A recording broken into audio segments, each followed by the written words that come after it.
It was just another ordinary afternoon until I saw the text. My heart raced as I read the words, "I can't stop thinking about you." But it wasn't from my husband. It was from someone else. Someone I never thought I'd feel this way about. That moment, staring at my phone, I knew my life was about to change in ways I couldn't imagine. I've been married to Ethan for almost 7 years. From the outside, we were the perfect couple, college sweethearts who built a life together filled with laughter, stability, and plans for the future. Ethan was everything I thought I wanted in a partner. He was thoughtful, hardworking, and always tried to make me happy. For years, his smile felt like home, and his steady nature made me believe nothing could go wrong. But as time passed, things began to change. It wasn't dramatic, there was no big fight or tragic event. It was subtle, almost unnoticeable at first. The long conversations that used to fill our nights grew shorter, replaced by comfortable silences. Our weekends, once filled with spontaneous adventures, turned into predictable routines. Ethan was still the same loving man I married, but something about us felt different. The spark, that intangible connection, seemed to dim, leaving me feeling like a piece of myself had gone missing. At first, I blamed the busyness of life. Work, bills, family responsibilities, it all piled up. But deep down, I knew it wasn't just the grind of adulthood. It was me.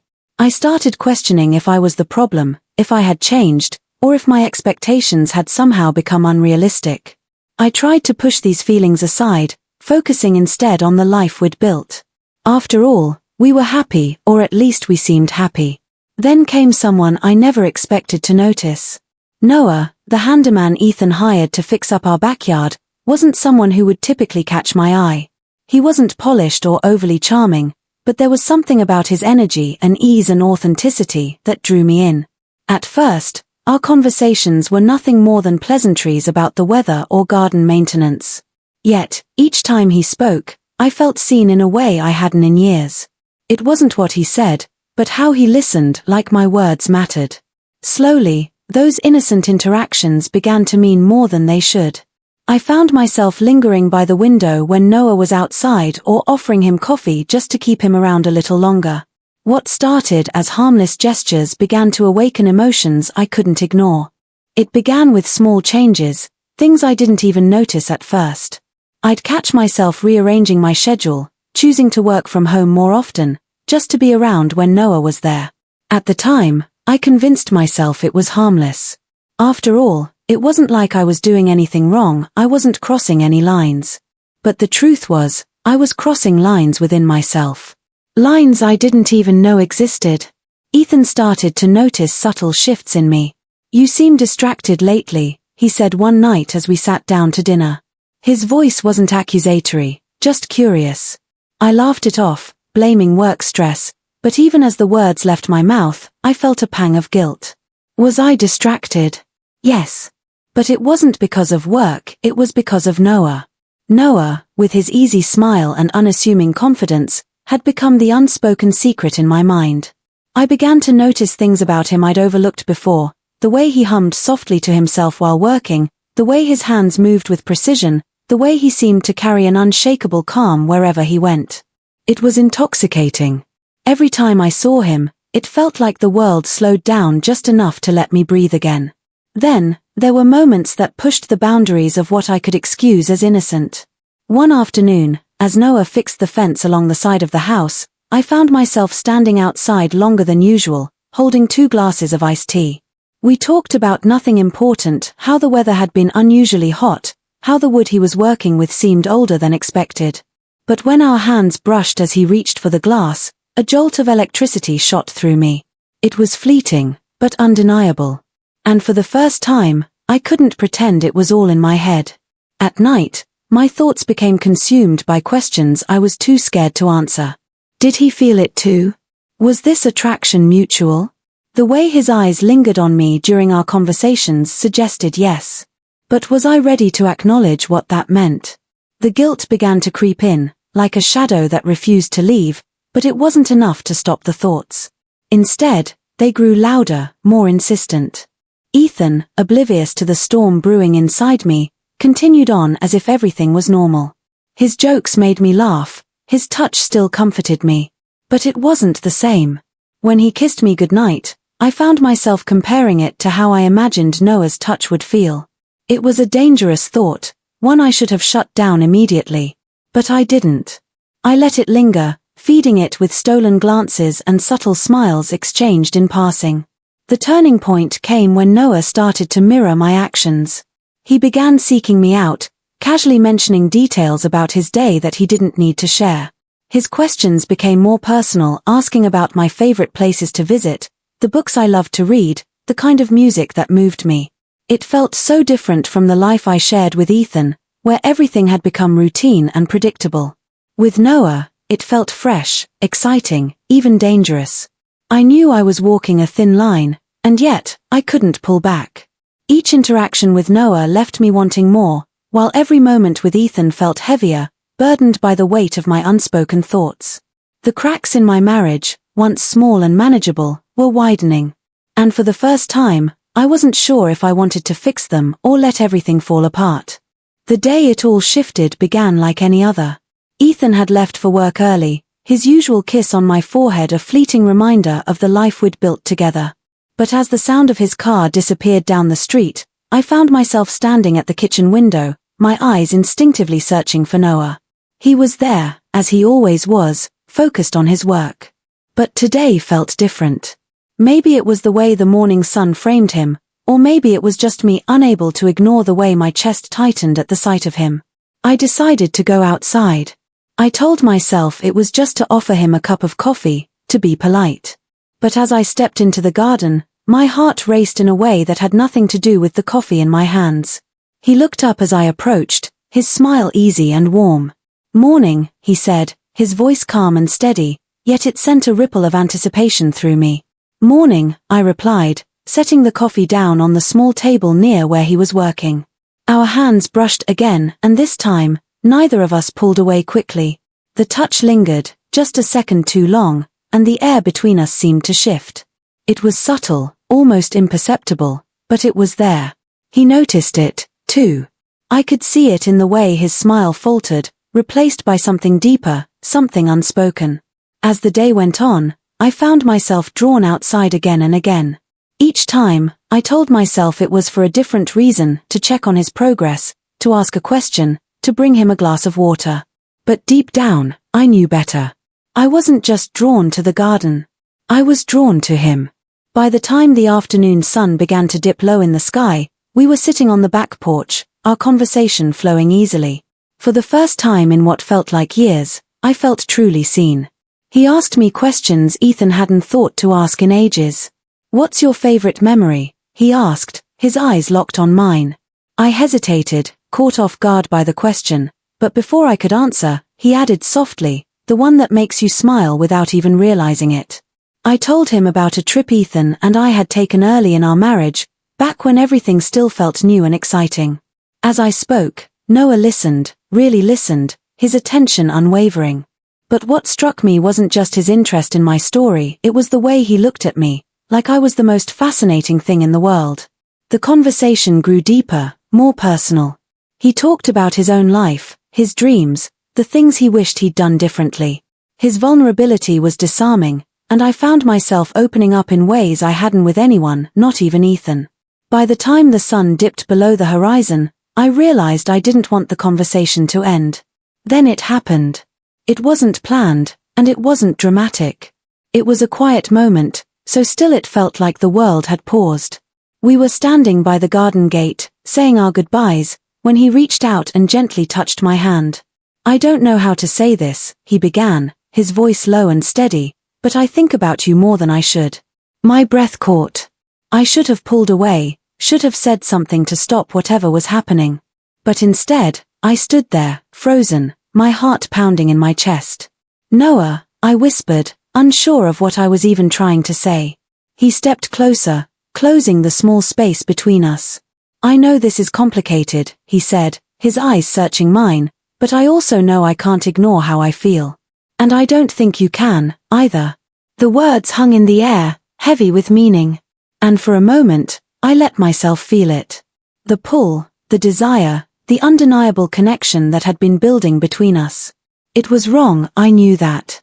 But in that moment, it didn't feel wrong. It felt inevitable. I took a step back, my mind racing. "This can't happen," I said, though my voice lacked conviction. He nodded, his expression unreadable. "I know," he replied. But there was something in his tone, something that told me he wasn't ready to let this go. "I just needed you to know," he added quietly, before turning and walking away. That night, I couldn't sleep. My mind replayed every moment, every word, every touch. And as I lay in bed next to Ethan, I realized I was standing at a crossroads.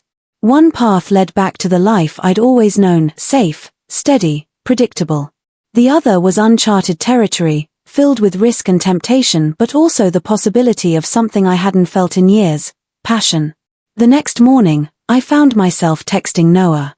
The words came easily, almost as if they'd been waiting to be said. "We need to talk."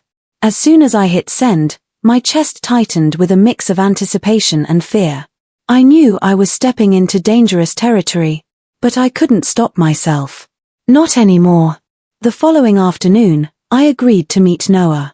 We decided on a quiet park just outside town, a place where I could think clearly, where the weight of my choices might not feel so suffocating. I told myself this was just a conversation, a chance to set boundaries, to remind him and myself of the life I'd built with Ethan. But deep down, I knew better. I was walking into a moment that would change everything. When I arrived, Noah was already there, standing by the fountain. He turned as I approached, and for a moment, neither of us spoke. The silence was thick, filled with a tension that had been building for weeks. Finally, he broke it.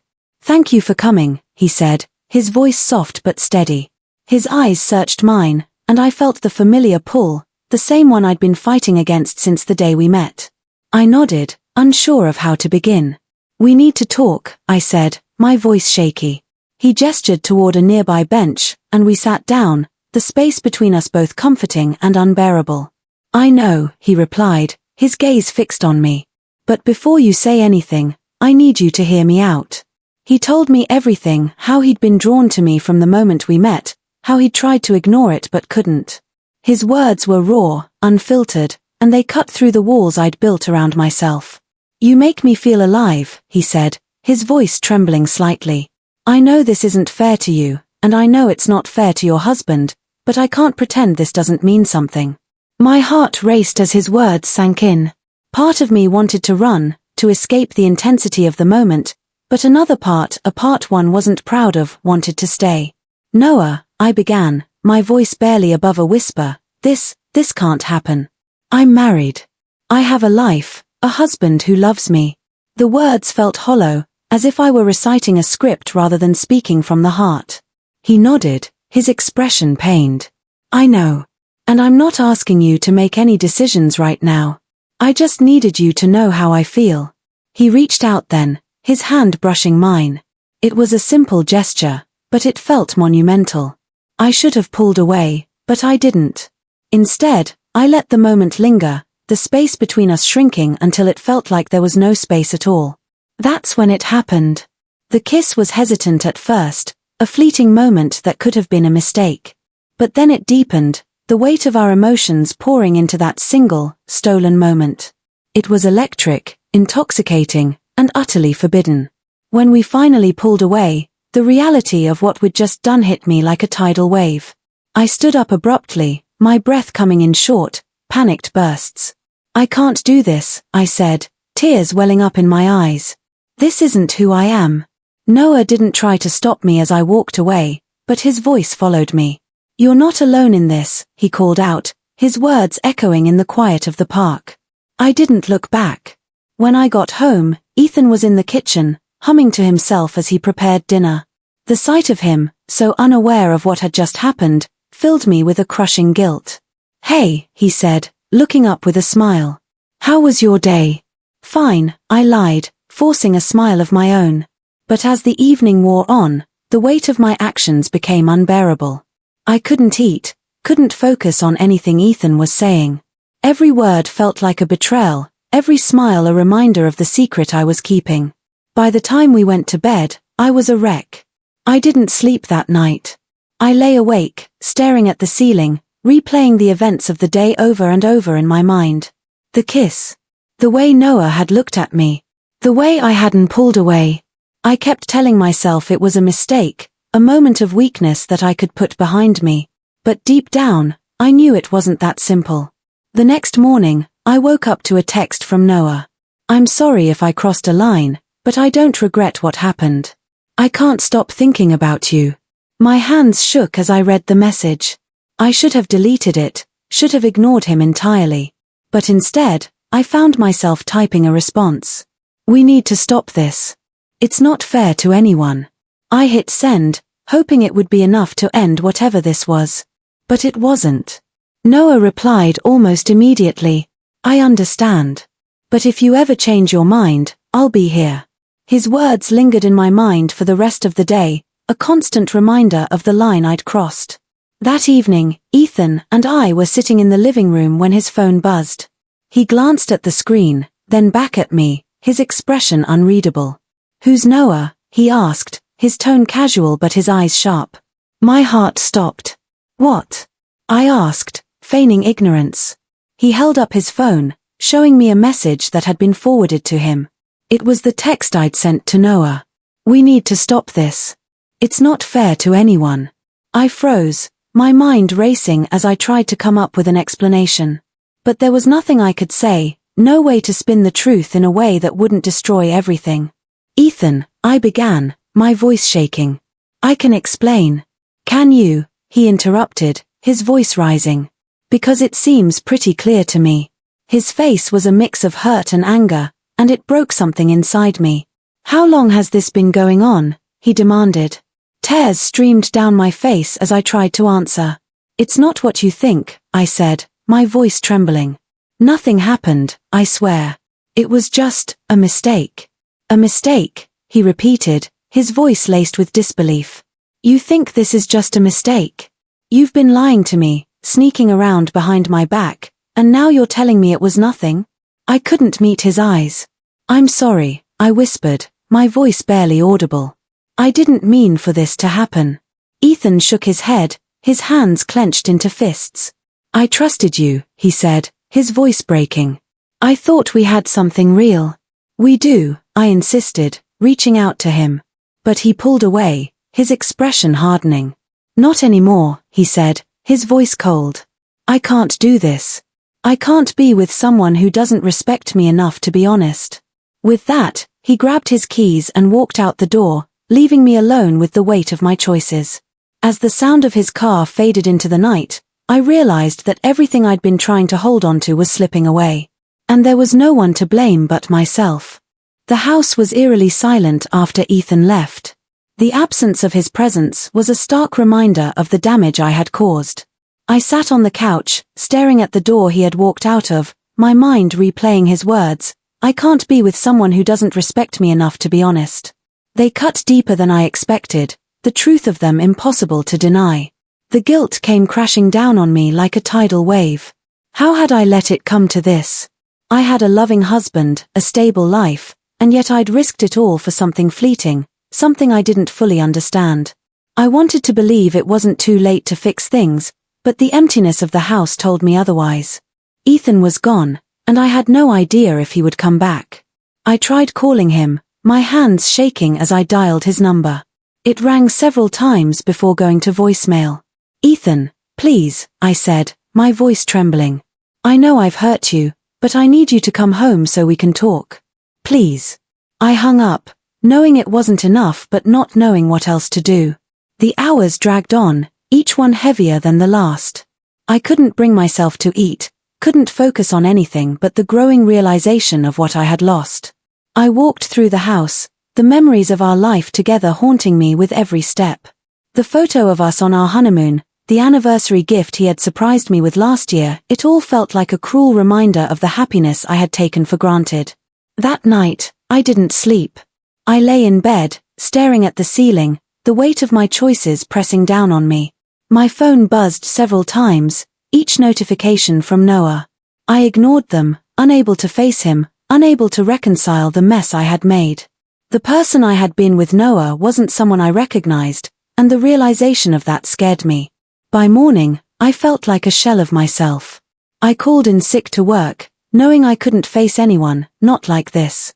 Instead, I spent the day trying to piece together how to salvage what was left of my marriage. I drafted countless texts to Ethan, deleting each one before I could send it. What could I say that would make him believe I was sorry, that I would do anything to make this right? Then, in the late afternoon, the door opened. Ethan walked in, his expression unreadable. Relief flooded through me, but it was quickly overshadowed by fear. "Ethan," I said, standing up. He held up a hand, stopping me from coming closer. "I'm here to talk," he said, his voice calm but cold. "But I need you to be honest with me." "Completely honest." I nodded, tears already welling up in my eyes. "I will. I promise." We sat across from each other in the living room, the space between us feeling like a chasm. "Start from the beginning," he said. "Tell me everything." So I did. I told him about Noah, about the innocent conversations that had turned into something more. I told him about the kiss, the guilt, the confusion.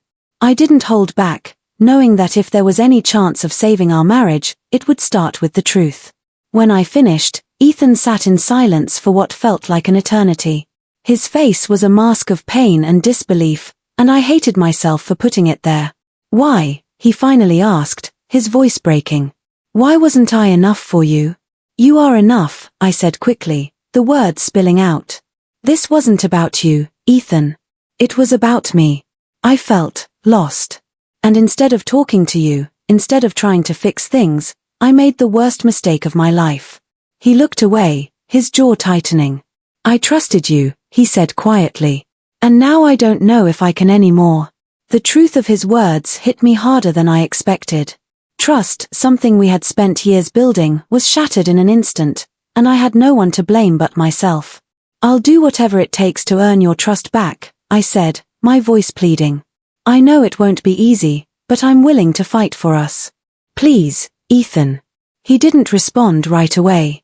When he finally spoke, his voice was filled with exhaustion. "I need time," he said. "I can't give you an answer right now. I need to figure out if this is something I can move past, or if it's the end." Hearing him say the word end felt like a knife to the heart, but I nodded, knowing I couldn't push him for more than he was ready to give. "Take all the time you need," I said softly. "I just want you to know that I love you, and I'm so sorry for everything I've done."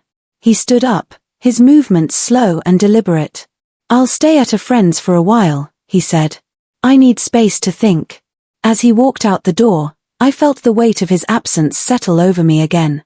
The fallout of my choices was more devastating than I had imagined, and I realized that no matter what happened, nothing would ever be the same. In the days following Ethan's departure, the silence in our home became unbearable. Every corner of the house seemed to echo with memories of our life together, a constant reminder of what I had jeopardized. I found myself replaying our conversations, the laughter we once shared, and even the mundane moments that had quietly defined our relationship. It wasn't until I lost him that I truly understood what I had taken for granted. I spent a lot of time reflecting on how I had ended up here. It wasn't just about the choices I had made in the past few weeks, it was about the choices I hadn't made for years.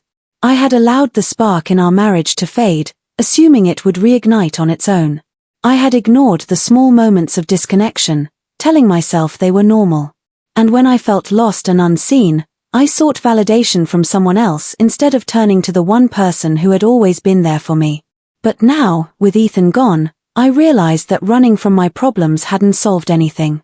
If anything, it had only made them worse. I had to face the uncomfortable truths about myself, about my marriage, and about what I really wanted. The thought terrified me, but it also gave me a sense of clarity I hadn't felt in years. Noah reached out to me several times during those days, but I didn't respond.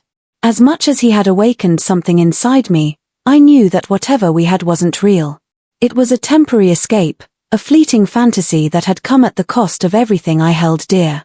What I felt for him wasn't love, it was a reflection of my own unmet needs and insecurities.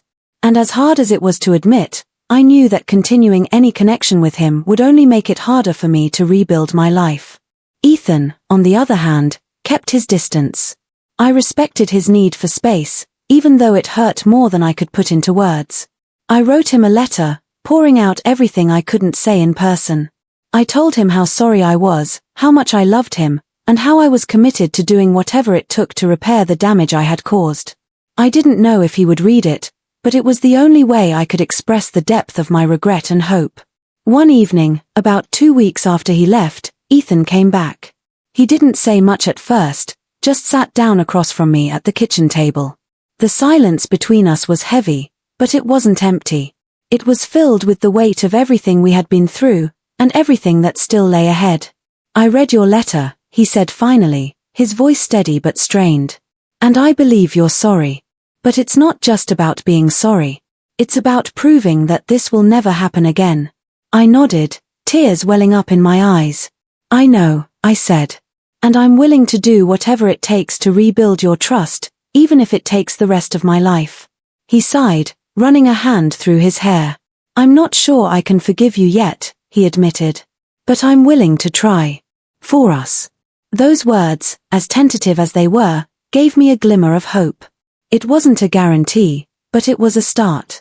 Over the weeks that followed, we began the slow, painful process of rebuilding. We went to counseling, had long, uncomfortable conversations, and slowly started to find our way back to each other. Through it all, I learned a painful but valuable lesson. Love isn't just about the good times. It's about showing up, even when it's hard. It's about choosing each other every day, even when it feels like the spark is gone. And it's about being honest with your partner and with yourself. Ethan and I weren't the same as we had been before, but maybe that was a good thing. We were learning to see each other in new ways, to appreciate the imperfections and the effort it took to stay connected. It wasn't easy, and it wasn't always pretty. But for the first time in a long time, it felt real. What would you do if you were in Ethan's shoes? Could you forgive and rebuild, or is trust too fragile once it's broken? Let me know your thoughts in the comments below. I'd love to hear from you. And don't forget to like, share, and subscribe for more real-life stories that dive deep into love, betrayal, and the power of redemption. Stay tuned, there's so much more to come.